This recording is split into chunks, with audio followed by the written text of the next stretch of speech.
आप लोगों को आपकी जो समस्या है जिसको आप लोगों ने रखा है, इससे पहले ये भी आप लोग अपने मन में गर्व रखिए कि आज अगर आपको 31 रुपया का सरकार ने 3100 रुपए का घोषणा किया है तो वो ये डबल इंजन की सरकार के कारण नहीं, किसान आंदोलन और किसान संगठन के कारण हम बधाई देना चाहते हैं इस बात के लिए।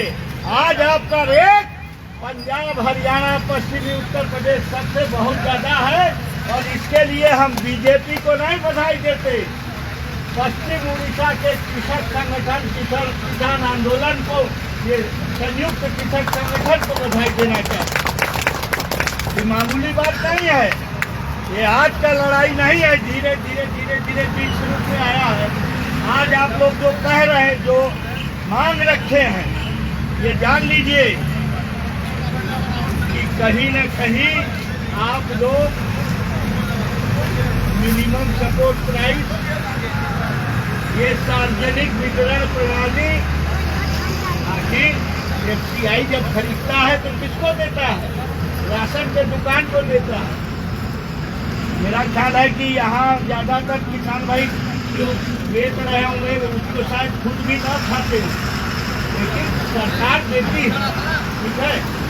तो हमारे देश में सार्वजनिक वितरण प्रणाली इस देश के गरीब लोगों को खिलाने का काम कौन कर रहा है? नरेंद्र मोदी नहीं कर रहा है, किसान कर रहे हैं। इस बात को निकाल देना चाहिए। आज अगर 5 किलो अनाज मिलता है, सरकार खेती करती है? बताइए, गवर्नमेंट खेती करती है? नहीं करती है। गवर्नमेंट खेती कराती भी नहीं है, खेती करता है किसान और वो खिलाता है। और इसको ये प्रचारित भले करें, लेकिन हम लोग इस बात को समझाते हैं, ये किसान है जो केवल अपने परिवार के लिए नहीं पैदा करता है। हमारे जैसे लोग जो शहर में रहते हैं, जो खेती नहीं करते हैं, खाना तो खाते हैं, उनके लिए भी आप लोग पैदा करते हो, इसीलिए आपकी मांग को तो इनको सुनना होगा। एक एक जो मांग है आपने घोषणा कर दिया, घोषणा करने के बाद पूरा ध्यान अगर नहीं लोगे तो कहीं न कहीं हम मानेंगे कि तुम्हारी घोषणा में बेईमानी है।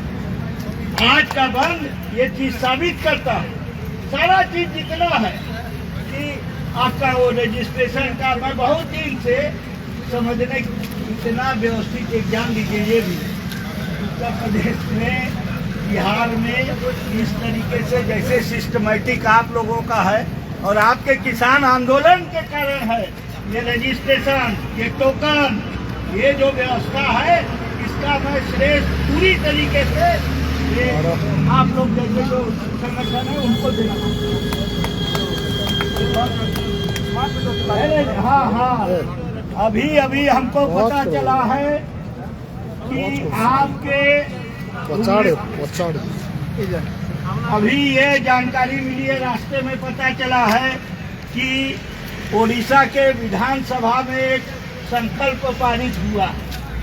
वो संकल्प, उसका जो साजिश है, उस साजिश को समझिए। वो मैं आपके सामने, अगर आप अनुमति देंगे। हाँ, चूंकि अनाज के 5 मीटर का मामला आ गया, आपको याद है, पूरे देश के किसान नेता यहाँ पर आए थे। क्यों आए थे? पदमपुर के किसानों ने जो स्मार्ट मीटर अपने घरों से स्वेच्छा से निकाल के टाटा पावर के ऑफिस में इकट्ठा कर दिया था, वो आंदोलन, वो यही आश्चर्य होता है। अभी आपको, अभी से मैं यहाँ बता रहा हूँ, पदमपुर में आप देखेंगे कि कुछ ही दिन में राकेश टिकैत के इलाके में ये आप लोग से जो सीख के गए हैं वो होने वाला है, बोल दिया है वो। दूसरी जो खतरनाक बात है उसको जरा शांति से समझिए। ओडिशा विधानसभा में पारित हुआ कि मशीन का पैसा नहीं देना होगा, सरकार देगी, ठीक है, मशीन का पैसा सरकार देगी। और लेकिन आप स्मार्ट मीटर को स्वीकार कर लीजिए। ये बहुत बड़ी साजिश है। ये कहीं न कहीं उन कंपनियों को सरकार की तरफ से सीधे सीधे पैसा दिया जा रहा है, ये जान लीजिए। और होगा क्या, अभी मैं बताना चाहता हूं, संयुक्त किसान मोर्चा और पूरे देश के बिजली का काम करने वाले कर्मचारियों की आपस में बातचीत हुई है और कार्यक्रम लिया गया है। क्या बताया गया, इसको जरा 2 मिनट ध्यान से सुनिएगा आप लोग। ये जो स्मार्ट मीटर है अभी भर, उसमें एक छोटा सा परिवर्तन कर देने से वही स्मार्ट मीटर, नया मीटर नहीं लेना होगा। वो स्मार्ट मीटर क्या बन जाएगा, वो प्रीपेड स्मार्ट मीटर बन जाएगा।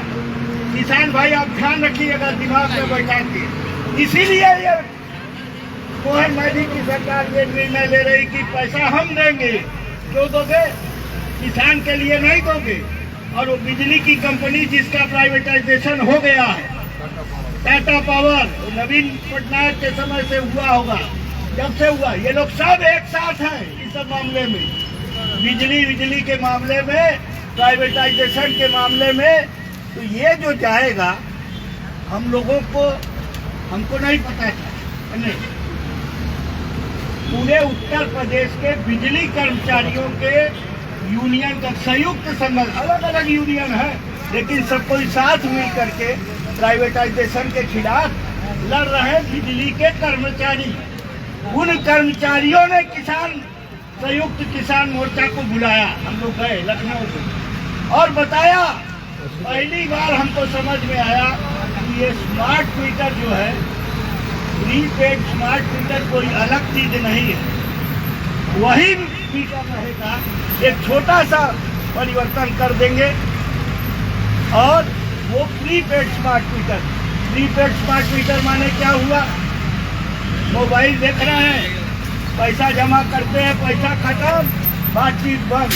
आजकल तो इनकमिंग भी नहीं आता है, पहले 2 दिन तक आता था, एक जमाने में। देखो तो आपका सिंचाई का मौसम है, सिंचाई करना है और वो प्रीपेड वाले में पैसा खत्म, आपके गांव में बाकी लोगों को मिल रहा है, आपका बंद, आपका बिजली बंद, तो आपका पंपिंग सेट बंद, आपका मोटर बंद। यही चाहते हो। और आप जरा कल्पना कीजिए कि ये इन्होंने इतना पैसा लगाएंगे और कंपनी को देंगे, है मीटर जो ला रहे हैं, तो ये क्यों लगाएंगे भाई? और वो लोग क्यों ये मीटर के लिए इतना व्याकुल है? इसीलिए व्याकुल है, कोई भी प्राइवेट कंपनी, निजी पूंजीपति जब तक पैसा नहीं लगाएगा, एक भी पैसा, जब तक उसको प्रॉफिट नहीं हो, वो सेवा का बात नहीं है। सरकारी होता तो हम लोग सोच सकते थे कि हाँ भाई, छोटे किसान को हम इतना बिजली फ्री देंगे, कोई दलित को इतना देंगे, मैंने ये सरकार अगर गवर्नमेंट का होता तो ये करते। अब जो कर रहे हैं ये सीधे सीधे बड़ी बिजली कंपनी इन लोगों के फायदे कर रहे हैं, के लिए कर रहे हैं, जिसमें किसान को सावधान रहना होगा। हम आपको ये बताना चाहते हैं, जैसे आपने ये सफल बंद किया है ये बिजली के सवाल पर रमेश भाई, और स्मार्ट मीटर के सवाल पर पूरा देश आप लोगों के साथ खड़ा था और खड़ा रहेगा। जगह जगह होगा आंदोलन, ये स्वीकार करने वाली बात नहीं है। आप लोगों ने बिल के बारे में थोड़ा जानते हैं? हाँ, इस पर भी चाहते हैं थोड़ा। अच्छा ठीक है साथियों, आप लोग सब ने, कम से कम ये पश्चिम उड़ीसा के लोगों ने, सब ने डंकल प्रस्ताव के बारे में सुना। ये जो विश्व व्यापार संगठन बना, वो आर्थर डंकल नाम का उसका डायरेक्टर था, मुख्य आदमी था, तो उसी नाम चल गया डंकल। वो नया वेराइटी भी आता है तो लोग कहते हैं अरे ये डंकल वाला बैगन, यहाँ भी कहते होंगे, ठीक है। तो ये जब कानून आ गया, ये डंकल प्रस्ताव पर बिना संसद में बहस किए, बिना किसानों से बात किए हुए, हमको याद है कि ये प्रणब मुखर्जी और ये लोग कहते थे अरे इससे बहुत फायदा होगा। तब किशन पटनायक कहते थे कि अगर फायदा होगा तो आ करके पदमपुर के गांव में बताओ कि क्या फायदा होगा। सचमुच अगर फायदा है तो आके बताओ। सरकार को कहते थे ये जो लोग मंत्री थे, लेकिन ये बात था नहीं, उनको उसको प्रचारित नहीं करना था। तो जब दस्तखत हो गया विश्व व्यापार संगठन के समझौते पर कर दिया गया दस्तखत, तो उसके बाद जो ये अभी बीज वाला रमेश भाई आ रहा है, उस समय भी आया था और मिल करके कौन लोग गए थे जानते हैं? कृषि मंत्री से बात करने उस समय किशन पटनायक गए थे, प्रोफेसर नांजुंद स्वामी गए थे, महेंद्र सिंह टिकैत गए थे, ये राकेश टिकैत के पिताजी, ये लोग गए थे। और जब वार्ता हो रही थी तो मंत्री ने कहा, उस समय जो भी मंत्री थे उन्होंने, देखिए ये आपको बता रहे हैं, अभी ये सामने नहीं आना चाहिए। अब इस पर महेंद्र सिंह टिकैत उखड़ गया कि हमारे लिए आप बता रहे हो कि कानून है और हमसे कह रहे हो कि गुप्त रखना है, ये नहीं चलेगा। तो वो एक ऐसे तेवर का आदमी था महेंद्र सिंह टिकैत, जिसका देश के किसान आंदोलन में बहुत बड़ा योगदान है। अब उसी कानून को इतने साल बाद घुमा फिरा करके लाने का साजिश हो रहा है। उसमें मुख्य चीज जो गड़बड़ होगी वो आप जान लीजिए, बहुत से किसान बीज के लिए भी पैदा करते हैं, ठीक है, उसमें थोड़ा मार्जिन भी ज़्यादा रहता है। अब ये है कि उसको आप बेच नहीं सकेंगे, पैदा कर दीजिए, कॉन्ट्रैक्ट कर दीजिए उससे, सीधे सीधे ये बीज के ऊपर भी एक अधिकार। मैं एक छोटी सी बात कहूँगा, जो किसान लोग हैं वो लोग समझ लेंगे, शहर के लोग भले न समझ में आए। पुराने जमाने में भी अगर मरूड़ी पड़ता था सूखा, तब भी बीज को बचा के रख लेते कि अगले साल अगर पानी पड़ेगा तो उसी बीज से हम खेती करेंगे और हमारा जीवन चलेगा, पूरा हम खा नहीं जाएंगे। ये बीज का महत्व भारत का किसान जानता है और उस बीज के ऊपर किसान का अधिकार खत्म हो जाए, इसके लिए ये कानून आया है। उस कानून का भी आपको विरोध करना होगा। मैं दो बात कहूँगा और समाज हिसाब से अगर कोई सबसे आगे बढ़ करके है तो आप लोग, ठीक है, ये जान लीजिए, इसका आप लोगों को गर्व महसूस होना चाहिए।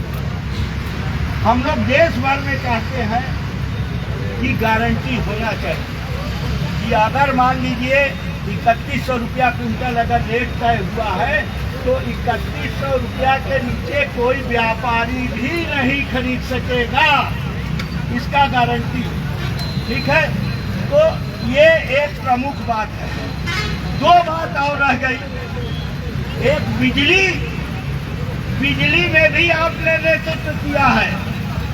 आप लोगों ने बिजली के मामले में जो उखाड़ा है ना, एक बूंद मन में मत रखिएगा कि आपने गलत काम किया है। जो इनको चार्जशीट रमेश भाई को और 1 दर्जन लोगों को दिया गया था, वो देखिए किसान अपने घर से निकाल रहा है तो उसके ऊपर कैसे आरोप लगाओगे भाई? अपने स्वेच्छा से निकाल करके किसान, एक किसान आपको नहीं मिलेगा जिसने जो को कहेंगे कि भाई अजीत भाई ने हम जबरदस्ती हमारे घर से मीटर निकाला, रमेश महापात्र ने जबरदस्ती, कोई नहीं मिलेगा, ठीक, स्वेच्छा से किया था। तो वो दूसरा जो है बिजली का कानून, 2 मिनट और लगेगा रमेश भाई। 13 महीना का जो आंदोलन हुआ, आप लोग लगातार जो भी आह्वान होता था, डकरा जो आप लोग कहते जिसको, आप लोग उसका पालन करते थे, ठीक है। तो वो कानून वापस हुआ। किसान नेता जो धरना दे रहे थे, 700-800 किसान मर गए। लेकिन उस समय जब मोदी ने कहा कि हमसे गलती हो गई, वापस ले रहे हैं। किसान तुरंत नहीं माने। क्या ये पार्लियामेंट से, लोकसभा से पारित कानून है? लोकसभा से जब तक नहीं पारित करोगे, हम बैठे हैं 10 दिन और बैठ जाए, याद कीजिए, और बैठे रहे। जब बैठे रहे तो जो समझौता लीक करके मिला, उसमें ये कहा था कि बिजली के बारे में जो कानून होगा वो जब हम लाएंगे तो किसान नेताओं से वार्ता करेंगे। ये ऑलरेडी केंद्र की सरकार विश्वासघात कर चुकी है, वो कानून आ चुका है। इसीलिए वो बिजली के कानून का भी संयुक्त किसान संगठन और हम ये विश्वास रखते हैं कि संयुक्त कृषक संगठन भी उसका विरोध करेगा। नंबर 2 और नंबर 3 जो रमेश ने उठाया, ये बीज का कानून, कि बीज पर भी हमारा अधिकार है। ये बीज हमारे भविष्य की चीज है। और फिर टेक्नोलॉजी ऐसा आ जाता है कि बीज बचा के भी रखोगे, अगली बार पैदा नहीं होगा। अभी भी आप धान और गेहूं में भी देखेंगे कि उसी को अगर इस्तेमाल करते हैं तो धीरे धीरे प्रोडक्शन कम हो जाती है। तो क्यों? बीज आपको खरीदना होगा। और अभी आ रहे थे तो पता चला कि भारतीय जनता पार्टी के मंत्रियों ने कहा कि खेती का डाइवर्सिफिकेशन करो। अरे कौन खत्म किया डाइवर्सिफिकेशन? ये भी थोड़ा याद कीजिए। हम लोग कहते हैं मड़ुआ, पता नहीं उड़िया में क्या कहते हैं। ऐसे नाना प्रकार के अनाज भारतवर्ष में किसान पैदा करता था।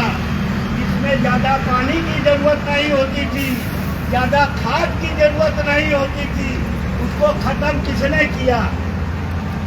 एक सरकारी आज आप बीज कहाँ से लेते हैं? सारे लोग सोसाइटी से लेते हो, ठीक है, बेचते भी हैं वहीं से।